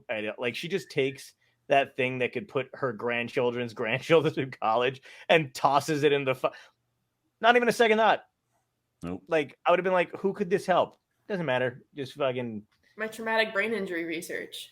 Yes, exactly. Needs supplies. Lab pipette tips are expensive. Yeah. There's an edited scene to that, or one that they cut out where what's his name, who's dead now, the guy from Big Love, not Bill Paxton, Bill Paxton. Bill Paxton. Bill Pullman is Independence Day, yes. The one and only president, and then Bill Paxton is the one from the Mormon show. May he rest in peace. No. But there's he is dead. But they did the edited scene was he was like, can I just hold it once? And she lets him hold it. And I was like, right hook, like just like I was like, is that in there at all? But no, he like holds it once and then gives it back to her and then she chucks it. But man, I would have been like, are you fucking crazy? Like, are you out of your mind? I thought you were about to reference like the Britney Spears "Oops, I Did It Again" scene cut into it. But didn't the old lady drop it into the ocean? Oh my god, I fucking forgot about that. Is how Titanic ended. That is hilarious. I completely forgot about that. There's a rush of memory just came back. That lives in my head rent free. Britney Spears is some like space astronaut who went down into the ocean. Yeah. And now, she's just living her life, posting nudes. And apparently, what I love is that the generation that made it like normal to post, to just like, again, it's our generation, like that, just like we were the ones who like started sending nudes and all that shit. But she's doing it. And now people are like, you shouldn't be like people who are younger, like you shouldn't be putting, it's like, what do you want her to do? Like, stop, like let her live her fucking life. You know what I mean? Like, it's insane. Like, how could you be that judgy? You guys do it all the time. Like, that's why Snapchat was invented. Are you crazy? Anyway. And she just recently got emancipated from her parents. What? This is the girl. Oh, yeah, exactly. Like, let her fucking do whatever she wants to do. Jesus Christ. So going back to a thing that you said earlier, and I got to know. So you were talking about, do you feel like, because you said something about chiropractic, right? Or no? Yes, chiropractic stuff. Let me ask you this. Somebody recommended that I go to one. I think it's a complete and total pseudoscience. Is it not? Like, I understand it helps. Like, I have friends who go to it. If it's something that makes you feel good, I get it. But it doesn't actually work, right? Like, it's not fixing anything, is it? Heavily debated depending on who you talk to. Okay. I don't know if I want to go down this rabbit hole. It's, if you don't want to, it's totally fine. I'm not gonna. But also to point out, Tom froze, and it's hilarious because he looks slightly confused. Yeah. Like he's enjoying the chiropractic thing a little too much in that one scene. Yeah, Tom. That is the. And he's like, "Ooh, I can't wait to." This is great. So there's mixed data. So that we do know that physical touch. An extended period, like they say, hug someone you love for like 30 seconds a day because it can lower your blood pressure and boost endorphins and oxytocin, these feel-good hormones and dopamine. Sure. We know that. It's possible that some of the things we're experiencing, like getting a massage feels good. It's possible that what we're experiencing is dopamine and oxytocin from, massage, contact and physical connection with another human being. I'm not so sure I believe all of the stuff about like the cracking and things like I don't know enough to make a form. Oh, we lost him entirely. Yeah. Well, the greatest thing is that you're explaining this very serious thing, and he's also popping in and out with the same like. I don't believe this. I'm leaving. Yeah. Fuck this shit. I'm out of here. Fuck this. Yeah. So I'm not really sure about the cracking per se, but then anecdotally, I've also had someone crack my neck. It's like also feels like it feels significantly better. So like, sure. I don't know enough to know that, but I do know at least with like the physical touch. Okay. that for sure does boost feel-good hormones. And I mean, again, if they're not charging you an arm and a leg, like I'm kind of, again, in that party that like, as long as someone's not making unnecessary claims and taking advantage of people with, cancer and saying like the only way you can get better is if you do this and, give us all of your money. Right. I mean, if it's not that expensive, you can afford it and it doesn't hurt you. Right. You feel better. Like, who cares what you do? Like, just don't hurt other people. Nice. I agree. I do like the way you explained it there, though. Like that makes sense to me with the physical touch and feeling better and all that stuff. It was literally like I've tears in my rotator cuff, and but it was like my doctor was like, you can go to a physical therapist or I can recommend you a chiropractor. And I thought, well, I don't like you now. Like, why would you? But ones that can do both too. Like the one chiropractor I really did like down in New Orleans, like he did a mixture of sports med with. So like they did crack my back and stuff, but like at the same time too, I was doing exercises every day, like for stretching my shoulder, where you're like, okay, fingers up the wall and stretching it. Like, yeah, and so what? I'm sorry. That's an awesome tattoo. I did not. Thank you. Oh, Holy shit! It glows in the dark too. No way. Yes. Oh gosh, I have a black. Okay, can I leave to go get my black? Yeah, absolutely. It's really cool. I have to show you guys. You were hilariously frozen. I saw it. You can hear me speaking, I guess. I don't know. I'm so Oh no, I couldn't hear. Yeah. So I was talking while I was frozen there. I'm like, oh yeah, no. It was oh my god, this is so awesome. No, you can kind of. Nope, it's not going to show. Oh, but I can. It shows better on Instagram. I'll show you guys. Does it? All right, yeah. But I can. That's guns, by the way. Holy shit! I gotta start hitting the gym. That's awesome though. It's an astrocyte. They're in your brain. Yeah. Pardon? It's an astrocyte. It's one of the brain's immune cells. I have a brain tattoo on my shoulder. Oh, that's so sick. And then really an astrocyte on my bicep. So the joke is like when I lecture in the neuro block, I don't even have to have a PowerPoint slide. I can just be like, okay, we're going to talk about frontal lobe today, you guys. Like, please take notes. Occipital back here. Let's talk about astrocytes. That's so great. Yeah. And I gotta love you can show out your physical fitness too at the same time. You're like, all right, guys, let me just real quick. Well, I got a trainer so I could like really pop the bicep up. So I'm like, very nice. Yeah, fucking very nice. This is how much of a comic book nerd I am. When I saw that on your tattoo on your arm, I was like, oh, dude, that's the thing from Doctor Strange, the Shumagora thing. And you would have been like, I'm glad I didn't say it out loud, even though I just did. But like, I'm glad I let you say your smart shit first, and then I was like, nerds. But also, I was thinking the whole time, I'm like, it kind of looks like the little octopus thing you have below tonight. So. Oh yes. Oh yeah, absolutely. That's our fearless. That's Emily English is our artist who does all the artwork that you see for it. So. That is indeed. Shout out to she Emily. is fantastic. Tom's like, shout out to Emily. Don't freeze again. I'm trying not to. Hold on. I wanted to get back on as you were talking about chiropractors and science. What do you think about like Reiki massage and that type of thing? Because I think energy definitely plays. I don't know. I'm out of this one. Really? You don't think energy can have some sort of healing property? I don't know. No. None. Like with rocks? No. I don't know. Is it Reiki when they run their hands over you, like, and they like? I mean, I guess if you believe in it, then it probably does something. I don't know. Placebo effects are things like one of my favorite examples of the placebo effect. There was a woman who had lupus, and lupus is a lot of like medications that you have to take. And so they did a cool experiment with her where they tried to overwhelm her senses. So I think she like pinched herself while smelling her favorite perfume while also drinking cod liver oil every single time she took her medication, to the point where she could just like pinch herself, like smell rose perfume and take cod liver oil, and her body's immune system responded as if she had just taken her lupus medication. That's really cool. That's so the body's cool. I don't know if I know enough. I wouldn't believe in it, so it wouldn't do anything for me.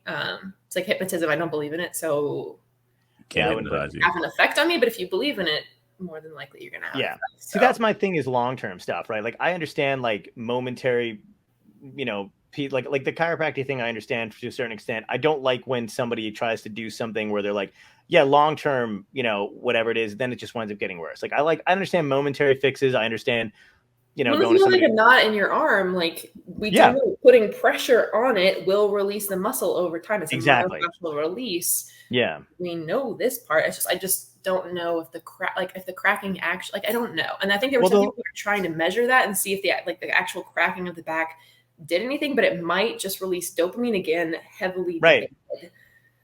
Yeah. That is interesting. I mean, if it actually proved to be like, but the Reiki stuff, I know she's not watching, but one of my friends does that, and it absolutely, I'm such a piece of shit because like she's very smart. I know she does therapy stuff, and then oh God, I'm such an ass. I know she's not watching, but it doesn't. But I'm just gonna share that. Like but I don't believe in it whatsoever, and I'm always with her in her therapy sessions when she's doing this thing she's talking about until she's like, and then we did a Reiki session and everybody said they felt like, I'm like, I can't get on board with it. The Reiki is like, like you play some fucking weird music, Blink-182, no, I'm just kidding, but like you know what I mean, like do some shit or whatever, and then you like run your hands just over the outside of somebody, and I always feel bad for people who do that long term because I honestly, I don't know. I don't know. If you believe in it, yeah. If you believe that it will work, I mean, there is the potential that it is working on you if you believe in it. And so if you don't believe in it, then probably not going to work, probably not worth spending the money on it. I mean, I also think you should probably try everything at least once and just to say you did, as long as it's not like an arm and a leg expensive, like what's the worst it's going to do? Sure. Yeah, but not even via cost. I'm thinking like, all right, so like there is so much like meditation and yoga. There's so much medical benefit to it that a lot of people will write off like, oh, you can't change it by thought process and thinking. But I think that's untrue. I think you can change your thoughts if you do enough as a habit over time. Yeah, deep breathing, they show that. But I mean, also too with deep breathing, you're bringing more oxygen into the body. Yeah. Right. You need oxygen to function. It does slow your heart rate over time if you're doing controlled breathing. So like there's probably a multifaceted way it could potentially help too. And I guess believing in it as well can make a difference. But I mean, try it, see. I mean, I don't necessarily believe in it. I just feel like I would prefer a massage personally. Like I really like get in there deep. Yeah. Like don't title the Get in there deep. That's what she That's said. gonna be Don't title the presentation that. Get in there deep. I personally would prefer a massage over, someone just like that just is like energy like, massage. Like touch me, don't just No, I get it. We're cutting just that part out, by the way. Just you yelling at us. People are gonna be like, "What was this episode about? Holy shit!" That's gonna be the clip. Just the clip. There's poop in the beginning. There's getting there. Just go on. You started talking about shitting in a cup, and then you're screaming at them to touch her by the end of it. It was a weird night. It was a weird fucking night. But yeah, no, I feel you. I agree, like to a certain extent. Like I do like when stuff makes people feel good, that's fine. Like, but even like. I wish I believed in stuff like hypnotism because I've been to shows where people are, they get stuff done to them or, like you can hypnotize somebody off a smoke or whatever it is. But I always feel like there's got to be like, it's either just a weird temporary fix or maybe they're like way too, they just convince themselves that it works and it doesn't really like, there's so many layers to that shit that I don't feel, I don't know. I don't like yourself that it works and it works. So it's again that belief system that like, and more than likely the people who quit smoking, probably secretly deep down they really wanted it to work and they really believe in it, and that was just enough for them to get over whatever hurdles they had to get past that. Do you think it's dangerous though? If then like, because I always think like, okay, great, that helped that person or whatever, but I feel people take it to a weird place where they think it applies to everything and that's how they run their lives, and then they build like a I don't want to say like a religion. They're not responsible for things, like they believe it's just external. Yeah, like without because let's here's my example of that, right? They get over something and then they relapse and they get back into it, right? And then I don't what I mean, like, but they go back to it, and then because it doesn't work the same, like they're like, oh, I've got to do this thing again, and it's like now it's not, you know what I mean? And then it breaks them down even more because they're like, fuck, it's me, this thing's not working and it worked before, I got to give it, you know what I mean? Like, I don't know, I feel like I would rather try to help people figure it out logically. I don't know, but I'll give you the flip side of that coin, right? Yeah. So now, all right, we're totally gonna have you back on in a couple months from now, because every year we do an MS fundraiser because my wife has MS, right? Which is totally like neuro-immunology. Oh yeah. But for years, medical doctors would be like, diet doesn't have anything to do with it. Diet doesn't have anything to do with it. Diet doesn't have anything to do with it. And other people were preaching, change your diet, do this, do that. Now that all this gut bacteria stuff is really coming to light, they're like, diet is tremendous. Right. But people would write it off as like, you have no idea what you're talking about with diet. They didn't know the scientific triggers and why it was changing them. Well, there's the other, what gets me the most in science, and I feel really bad when I'm lecturing the medical students, because like I tell them, it's like, okay, I'm going to teach you what the textbook and boards expect you to know. Yeah. But every human is different. Mm-hmm. And you never know when you're going to get someone where it's like, you know, this is the textbook case of chicken pox, but you get the one person who does not look like the textbook case, because every physical body is different. Right. And every mind is different. And so there's just so much variability that we don't account for.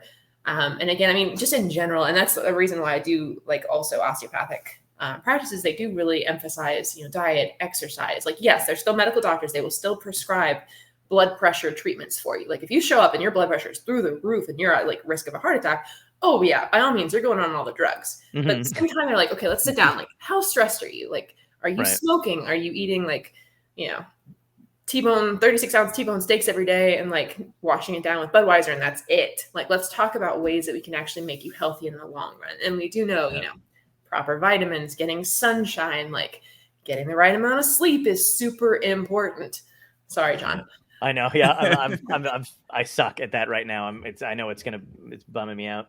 Yeah, we're gonna die sooner, so it's cool. But you're living more. That's what I always used to say, because I always slept very, very little. Yeah. So if you get an extra 6 hours a night, great. You'll live 3 more years than me. I'm but worrying more. Yeah. The sleep thing, I know, like I've been reading more about sleep, and for some reason it's been popping up in my social media streams too. Like where like literally they're like, yeah, if you don't get, like, you're killing off certain brain cells when you're not getting enough sleep and you're actually ruining shit. And I'm like, fuck, like I know this now. Like, you know what I mean? Like I can't do like what I used to be able to, like 2 hours of sleep, maybe one or whatever, and then function. Obviously I know I'm getting older, so like you can't do that kind of shit. Yeah. But like it still messes me up because like knowing it and knowing I'm screwing up is terrible. It's not like I'm worried when I can't sleep. I just get to a point where I'm working on stuff and then I'm tired and I will literally fall asleep wherever I am. And then for whatever reason, it's 2 a.m. 2 a.m. Yeah. 2:30. Yeah, exactly. And then I'm like, oh, I should drag my ass to bed. And then instead I fight it like an idiot and go, I'm just going to get a few more things done. Then I lie in bed and it's not happening. Well, so ADHD is also linked with delayed sleep phase disorder, where our peak sleep time is 2 a.m. to 10 a.m. Oh, yeah. So I was like 2 a.m. and you're like, yeah. And I was like, uh-huh. Mm-hmm. Yeah, that's me. Yep. And I will get up at like 10, 11 o'clock. Like if or you whatever. didn't have an alarm clock and your body was just, you were just allowed and like, you know, no societal expectations to be at work at 9 a.m., what would be your normal circadian rhythm? And for me, it would also be 2 a.m. to 10 a.m. is 100%. I can function like that, like no problem. I love that point. Yeah. Sorry. Well then, all right. Well then, you know what? We'll just joint funeral. You know, cost saving. 100. Yeah, exactly. We're just gonna. Yeah, it's fine. That's one big cream. Just shove us all in the autoclave. Line us up together. I'm either going to be a tree, or I want to be shot into space, or I would like to be buried under a tree. Yeah. Me too. Yeah. There you go. Perfect. If anybody in like, I don't know, like I hope I live for a while, but like anybody sees a tree with like ridiculous like that's like just leaves that are not functioning properly and all over. Very low hanging apples. It's me. Little crab apples. Oh my God. I'm never going to be invited back now. It's cool. No. You're coming. You're staying on forever now. Now you're never leaving. You're on. We'll trap you in that box. What the fuck was I going to say? I don't remember now. I got distracted with the crab apples. Oh, the tree thing. Yeah, the tree thing is fucking cool as shit. That was it. I had nothing. I just got excited by trees. You know what? I changed my sleep pattern. So I had to get one of those machines that you put on to breathe at night because I was waking up 56 times in an hour. Right. So I never got a real sleep. Wow. And I feel legitimately like I'm 20 again. It's crazy. Like it's my body. I fell asleep on the couch the next. I came in from work late. Didn't want to wake my wife. So I passed out on the couch. I woke up. I felt like I was 1,000 years old. I'm like, oh, I'm exhausted. My body hurts. I'm like, how did I do this every day of my life? Yeah. Until I don't feel well. I should just leave it at that. I don't I should say that every half hour of it. I don't feel well. Everyone's like, have you pooped in a cup lately? Was it S-shaped? I'm trying to just, oh my. Wait, but no, if it's S-shaped, it has to be like that Superman like logo we all drew 10 years ago. It means hope, guys. Anybody see that movie? Yeah, it's the the bad one, the Snyder one. Yeah, the sleep thing fucks me up. Like I definitely don't feel well. Like I don't even like even if I take a nap, I don't feel good after the nap anymore. I'm like, and in the morning when I wake up, it feels like somebody's holding my face, like it down. I'm like, oh no, I gotta figure this out. That's all right. it. You're welcome. Thank you. I want to thank you for being on. I got to ask you the 3 big questions that we ask every guest on the show. So get fucking ready. I should do that for every guest. Get fucking yeah. I'm sorry, I can't hear you. What? She's like, I want to show you this one tattoo real quick. Where's she going? I think that was just your middle finger. That's weird. Yeah. Is it hot? So first one is a softball question, but we love it. If you go back in time and talk to your younger self, what piece of advice would you give yourself to help you today?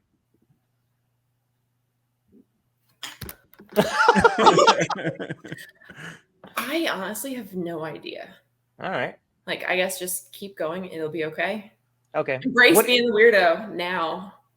That's a good one. I like embrace worse. being a weirdo. Guess But what worse. age would you go back and talk to yourself? Because I feel like people don't really think about it enough. Because if you go back when you're 7, you're scaring the shit out of yourself. Like, they're not going to listen because you're going to be shaking this kid. Like, don't be afraid to be weird. She's going to be like, I'm joining a convent. I liked being the weirdo when I was a kid. Like, I didn't mind it as much. I think so I'm from New Orleans originally, and I went through Katrina. And so I probably would have gone to that period of my life. So I was 13. And probably would have gone back and provided some reassurance that everything would have been okay. Oh, nice.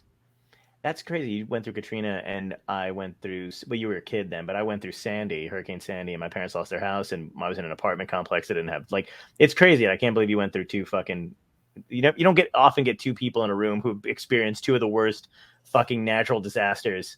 Yeah. And the anniversary of both of them is recently, because Sandy's soon and Katrina was just 2 weeks ago. Yeah, Sandy's coming up. And actually, I just looked at the weather today because I'm old and that's what you do now. This is the part of the show where we talk about the weather. If you're under 18, it's time to close your laptops. Go to bed, kids. Fucking Carol. See, you're older, so you talk about the weather. But when you get really old, you start talking about obituaries. That's the progression of the news you talk about. Yeah, absolutely. Who got a nice one? Who didn't get mentioned? Yeah. So, but like, there's 2 like gigantic hurricanes that might hit the East Coast at some point. I don't know. Yeah. Well, there's a couple. I mean, we're at the peak season, like August to September. Totally. Yeah, it's gonna blow. So I see what you did there. Good. That is what I did there. But what? So next question. What had to end in your life, good or bad, that led you to where you are today? Wait, what had to end in my life? Yep. What had to end? Yeah.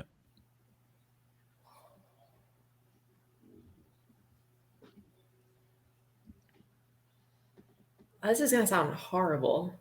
It's okay. Good. He reassures and says it's okay, and I'm like, yes. I think my innocence is what had to end for me to end up where I am today. Gotcha. Okay. Wow. You want to deep dive into that? Yeah, you want to elaborate? Yeah.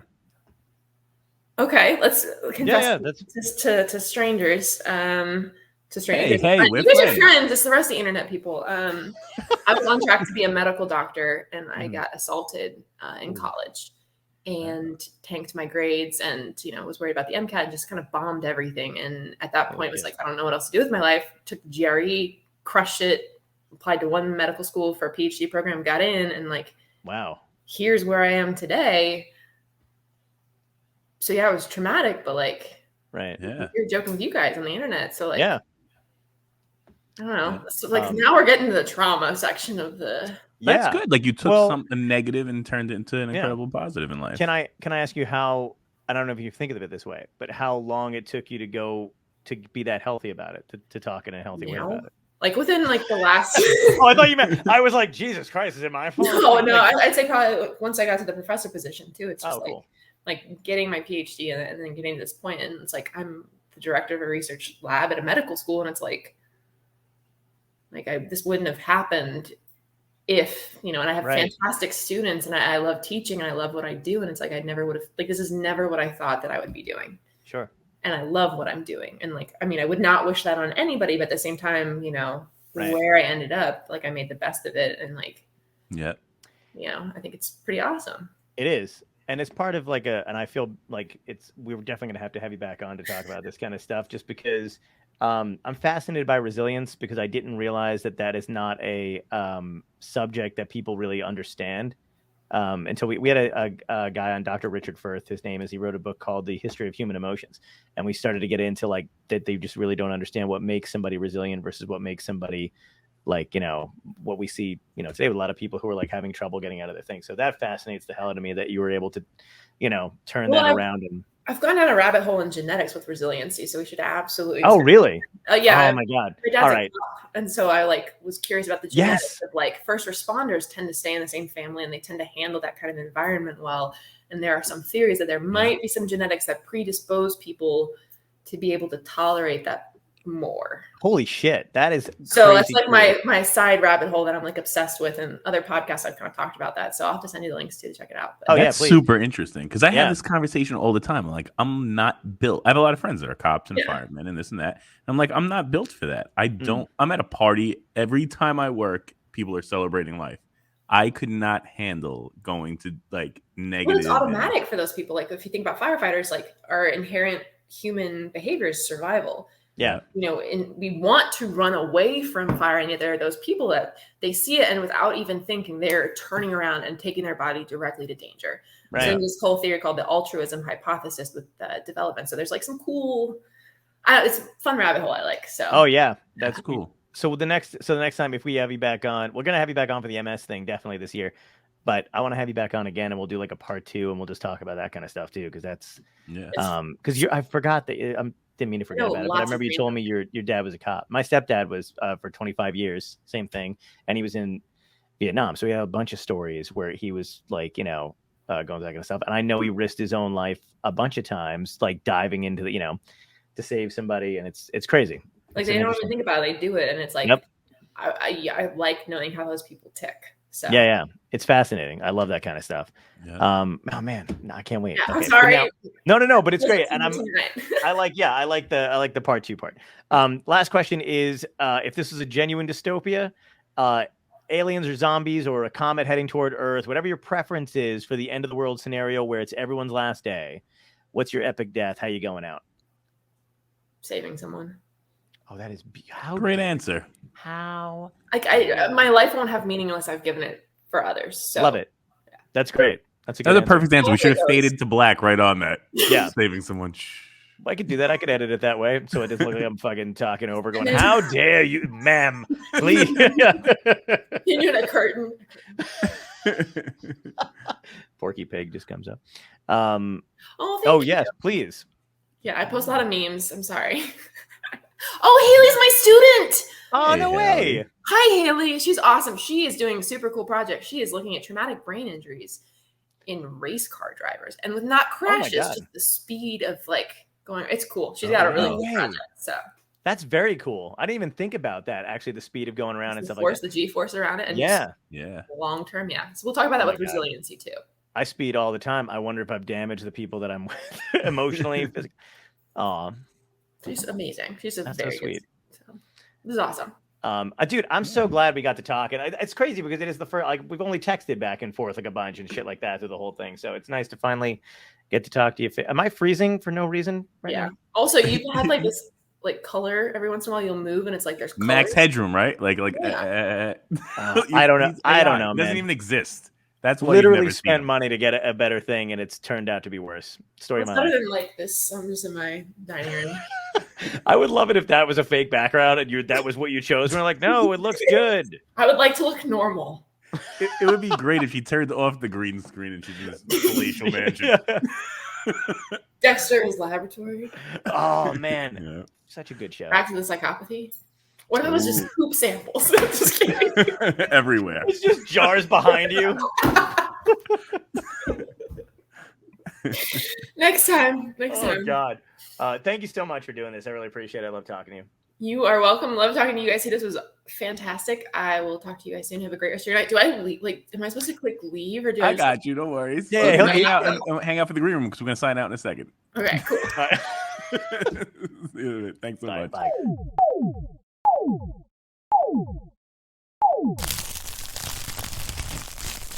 Dystopia tonight.